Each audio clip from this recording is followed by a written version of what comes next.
കൂടുതൽ വാർത്തകളും വീഡിയോകളും കാണാൻ ഈ ചാനൽ സബ്സ്ക്രൈബ് ചെയ്യുക. കൂടെ ബെൽ ബട്ടൺ അമർത്തുക. ഏഷ്യ ലൈവ് ടിവിയിലെ ഫെങ്ഷു പ്രോഗ്രാമിലേക്ക് ഏവർക്കും സ്വാഗതം.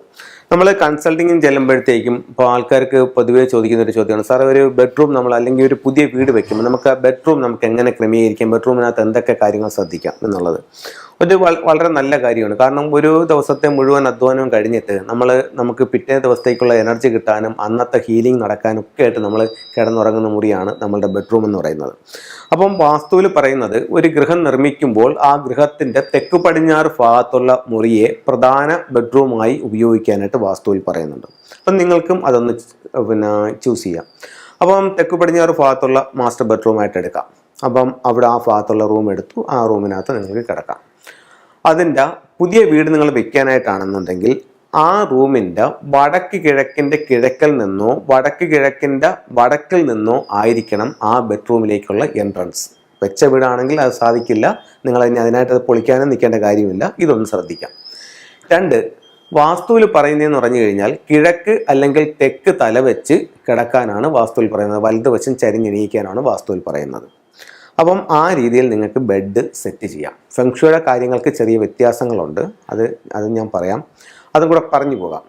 ഫെങ്ഷുയിൽ പറയുന്നതെന്ന് പറഞ്ഞു കഴിഞ്ഞാൽ നല്ല മൗണ്ടൻ സ്റ്റാർ ഉള്ള ബെഡ്റൂമിൽ കിടക്കാനാണ് പറയുന്നത്. ഓരോ വീടിൻ്റെയും മൗണ്ടൻ സ്റ്റാറും വാട്ടർ സ്റ്റാറും ഒക്കെ വ്യത്യസ്തപ്പെട്ടിരിക്കും, ഫ്ലൈങ് സ്റ്റാർ പ്രകാരം വ്യത്യസ്തപ്പെട്ടിരിക്കും. അപ്പം നല്ല മൗണ്ടൻ സ്റ്റാർ ഉള്ള ബെഡ്റൂമിൽ കിടക്കാനാണ് ഫെങ്ഷുയിൽ പറയുന്നത്. അതുപോലെ കിടക്കാൻ ബെഡ് ഇടാൻ പറയുന്നത് അതിൻ്റെ ഗൃഹനാഥൻ്റെ ഭാഗ്യദിക്ക് ഏതാണോ ആ ദിക്കിലേക്ക് ഹെഡ് വരുന്ന രീതിയിൽ തലവെച്ച് കിടക്കാനാണ് പറയുന്നത്. അപ്പോൾ വാസ്തുവിലും ഫെങ്ഷുവിലും ചെറിയ ചെറിയ വ്യത്യാസങ്ങളുണ്ട്. അപ്പോൾ ഇത് രണ്ടും രണ്ട് രീതിയിലാണ്. ഓക്കെ, അടുത്തത് നമുക്ക് ബെഡ്റൂമിൽ കോമൺ ആയിട്ട് ചെയ്യേണ്ടതെന്ന് പറഞ്ഞു കഴിഞ്ഞാൽ നമ്മളുടെ കാലോ തലയോ ഡോറിലേക്ക് വരുന്ന രീതിയിൽ ബെഡ് സെറ്റ് ചെയ്യാൻ പാടില്ല. അടുത്തത്, ബെഡിനടിയിൽ യാതൊരു സാധനങ്ങളും വെക്കാൻ പാടില്ല. ചില വീടുകളിൽ നമുക്ക് ചെല്ലുമ്പോൾ ബെഡിൻ്റെ അടിയിൽ ഇവർ ചില പെട്ടികൾ, അല്ലെന്നുണ്ടെങ്കിൽ പഴയ കംപ്ലൈൻ്റ് ആയിട്ടുള്ള മിക്സി, അല്ലെന്നുണ്ടെങ്കിൽ മറ്റേ പില്ലോ, അതെല്ലാം കൂടെയൊക്കെ ചുരുട്ടി അതിൻ്റെ അടിയിലോട്ടൊക്കെ വെച്ചാകുന്നതാണ്. നമ്മളതൊന്ന് മാറ്റാൻ നോക്കിക്കഴിഞ്ഞാൽ മാറ്റാൻ പറ്റത്തില്ല. കാരണം ആ രീതിക്ക് കട്ടിലിൻ്റെ അടി മൊത്തവും സാധനങ്ങളായിരിക്കും. അപ്പോൾ കട്ടിലിൻ്റെ അടിയിൽ യാതൊരുവിധ സാധനങ്ങളും വെക്കാൻ പാടില്ല. അടുത്തത്, ഒരു കിടക്കുന്നത് കാണുന്ന രീതിയിൽ ഒരു മിറർ ബെഡ്റൂമിൽ വരാനും പാടില്ല.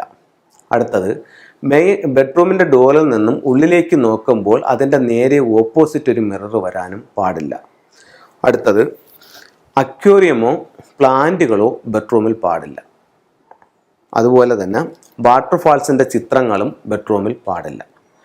ഇത്തരത്തിലുള്ള കാര്യങ്ങൾ നമുക്ക് ബെഡ്റൂമിൽ നിന്ന് ഒഴിവാക്കേണ്ടതാണ്, ഇത്തരത്തിലുള്ള കാര്യങ്ങൾ ശ്രദ്ധിക്കേണ്ടതാണ്. അതുപോലെ തന്നെ ഇപ്പോൾ ബെഡ്റൂമിനകത്ത് TV, കമ്പ്യൂട്ടർ, ഇതൊക്കെ നല്ലതല്ല. എന്താണെന്ന് ചോദിച്ചു കഴിഞ്ഞാൽ ഇന്നിപ്പോൾ പലരും അവരുടെ ബെഡ്റൂം തന്നെയാണ് അവരുടെ വർക്കിംഗ് പ്ലേസ് ആയിട്ട് എടുക്കുന്നത്. പക്ഷേ ഫെങ്ഷുവിൽ അത് നല്ലതായിട്ട് പറയുന്നില്ല. അതിൻ്റെ ഒരു കാരണം എന്ന് പറഞ്ഞു കഴിഞ്ഞാൽ ഇതൊക്കെ നമ്മൾ വർക്ക് ചെയ്യിക്കുമ്പോഴത്തേക്ക് അതിനകത്തൊരു യാങ് എനർജിയാണ് ഉണ്ടാകുന്നത്. അപ്പം ഇന്നും യാങ്ങും എന്ന് പറഞ്ഞിട്ട് ഫെങ്ഷുവിൽ 2 എനർജികളായിട്ട് തിരിക്കുന്നുണ്ട്. അപ്പം ശാന്തമായിട്ടുള്ള, ഇപ്പോൾ അതായത് പകലെന്ന് പറയുന്നത് യാങ് എനർജിയാണ്, രാത്രി എന്ന് പറയുന്നത് ഇൻ എനർജിയാണ്. ചൂടെന്ന് പറയുന്നത് യാങ് ആണ്, തണുപ്പെന്ന് പറയുന്നത് ഇന്നാണ്. സ്ത്രീ എന്ന് പറയുന്നത് ഇൻ എനർജിയാണ്, പുരുഷൻ എന്ന് പറയുന്നത് യാങ് എനർജിയാണ്. സൂര്യൻ യാങ് ആണ്, മൂൺ ഇന്നാണ്. അപ്പം ഇതിൻ്റെ രണ്ടിൻ്റെ ഒരു ബാലൻസിങ് ആണ് യഥാർത്ഥത്തിൽ ഫെങ്ഷുയുടെ ഒരു ബേസ് എന്ന് പറയുന്നത്. അപ്പോൾ നമ്മൾ ഇതിനകത്ത് ശ്രദ്ധിക്കേണ്ട ഒരു കാര്യം എന്ന് പറഞ്ഞു കഴിഞ്ഞാൽ, ഇപ്പം നമ്മൾ ഇതിനകത്ത് ഇലക്ട്രോണിക്സ് ഉപകരണങ്ങൾ വെച്ച് TVയുടെയും പാട്ടുടെയും ഒക്കെ ചെയ്യുമ്പോഴത്തേക്ക് അതിനകത്ത് എപ്പോഴും ശബ്ദവും കാര്യങ്ങളുമായിട്ട് അതിനകത്തൊരു യാങ് എനർജി ആയിരിക്കും ആ റൂമിനകത്ത് നിൽക്കുന്നത്.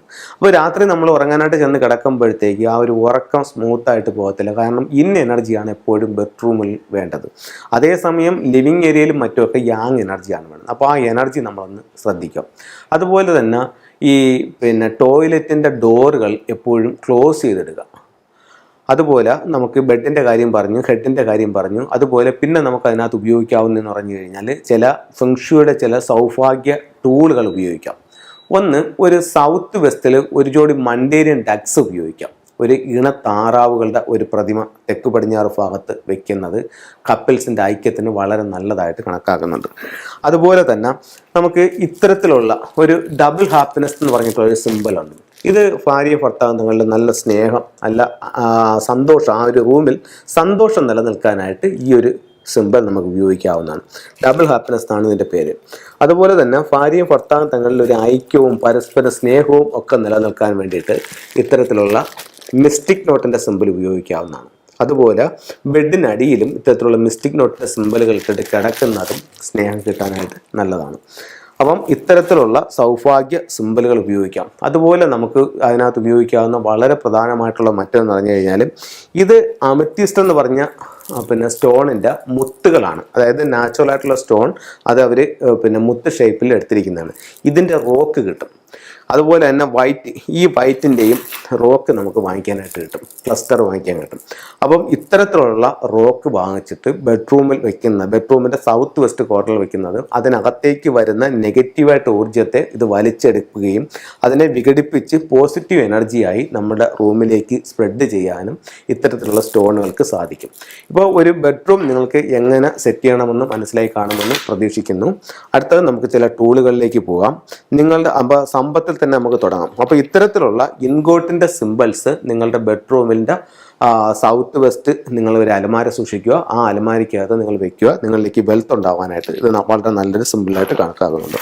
അതുപോലെ തന്നെയാണ് ഇത്തരത്തിലുള്ള ചൈനീസ് കോയിൻസ്. ഇപ്പോൾ ഇതിൻ്റെ ഗോൾഡ് കോയിൻസ്, കോപ്പർ കോയിൻസ് ഒക്കെ നമുക്ക് ഷോപ്പുകളിൽ, ചൈനീസ് ഷോപ്പുകളിലൊക്കെ, ഫംഗ്ഷൻ ഷോപ്പുകളിൽ വാങ്ങിക്കാനായിട്ട് സാധിക്കുന്നുണ്ട്. ഇത് വെക്കുന്നത് നമ്മളിലേക്ക് വെൽത്ത് വരാൻ നല്ലതായിട്ട് കണക്കാക്കുന്നുണ്ട്. അതുപോലെ തന്നെ നമുക്ക് ഇതിൻ്റെ നാച്ചുറൽ ആയിട്ടുള്ള സ്റ്റോൺസ് നമുക്ക് കിട്ടുന്നുണ്ട്. ഇത് നമുക്ക് പല പല ആവശ്യങ്ങൾക്കായിട്ട് ഉപയോഗിക്കാം. ഇത് ടൈഗറായി ഒരു വ്യക്തിയെ ആക്റ്റീവ് ആക്കാൻ, അതായത് നല്ല ഊർജ്ജസ്വലനും ഉന്മേഷവാനുമാക്കാനായിട്ട് ഈ ഒരു ടൈഗറയുടെ സ്റ്റോൺസ് നമുക്ക് ഉപയോഗിക്കാം. കുട്ടികളുടെ വിദ്യാഭ്യാസ പുരോഗതിക്ക് വേണ്ടിയിട്ട് ഈ വൈറ്റ് സ്റ്റോൺസ് ഉപയോഗിക്കാം. ഹെൽത്ത് മെച്ചപ്പെടാനായിട്ട് ഈ ഗ്രീൻ ജേഡ് ഉപയോഗിക്കാം. ഇത് എല്ലാ കാര്യങ്ങൾക്കായിട്ട് ഈ മൾട്ടി കളർ സ്റ്റോൺസ് ഉപയോഗിക്കാം. അത് കഴിഞ്ഞിട്ട് അമത്തിസ്റ്റ് ഉപയോഗിക്കാം. എപ്പോഴും ഒരു ഡിവൈൻ എനർജി നമുക്ക് ലഭിക്കാനായിട്ട് ഉപയോഗിക്കാം. സിട്രിൻ ഉപയോഗിക്കാം. നമ്മളിലേക്ക് സമ്പത്ത് വരാൻ, അത് നിലനിൽക്കാനുമായിട്ട് സിട്രിൻ്റെ സ്റ്റോൺസ് ഉപയോഗിക്കാം. ഇത്തരത്തിലുള്ള ഒരു അരോന മത്സ്യത്തെ വയ്ക്കാം. നമ്മുടെ തൊഴിൽ വർദ്ധിപ്പിക്കാം. ഈ അരോന മത്സ്യത്തെ സ്വീകരണമുറിയുടെ വടക്ക് ഭാഗത്ത് വയ്ക്കാം. എല്ലാ സൗഭാഗ്യങ്ങളും കിട്ടാനായിട്ട് ഇപ്പം നിങ്ങൾ ഫംഗ്ഷയുടെ ഒരൊറ്റ ടൂളെ നിങ്ങൾ വാങ്ങിക്കുന്നുള്ളൂ. അത് എന്ത് വാങ്ങിക്കണമെന്നാണ് നിങ്ങളുടെ ചോദ്യമെങ്കിൽ യാതൊരു സംശയവും വേണ്ട. നിങ്ങൾ ഒരു ട്രാവലിംഗ് ബുദ്ധിയെ വാങ്ങിച്ച് വീടിൻ്റെ പ്രധാന വാതിലിൽ നിന്നും ഉള്ളിലേക്ക് നോക്കി വെക്കൂ. അടുത്ത രണ്ടാമതൊരു ഫംഗ്ഷൻ ടൂൾ വാങ്ങിക്കണമെങ്കിൽ ഞാൻ എന്ത് വാങ്ങിക്കണം എന്ന് ചോദിച്ചാൽ അതിൻ്റെ ഉത്തരം ഇത്തരത്തിലുള്ള ഒരു മുക്കാലി തവളയെ വാങ്ങിച്ച് പ്രധാന ഡോറിൽ നിന്നും ഉള്ളിലേക്ക് വയ്ക്കൂ. അപ്പോൾ ഇത്തരത്തിലുള്ള ഓരോ ചിത്രങ്ങളും രൂപങ്ങളും നിങ്ങളുടെ ജീവിതത്തിൽ വലിയ വലിയ മാറ്റങ്ങൾ ഉണ്ടാക്കട്ടെ എന്ന് പ്രാർത്ഥിച്ചുകൊണ്ട് നിർത്തുന്നു. നന്ദി, നമസ്കാരം.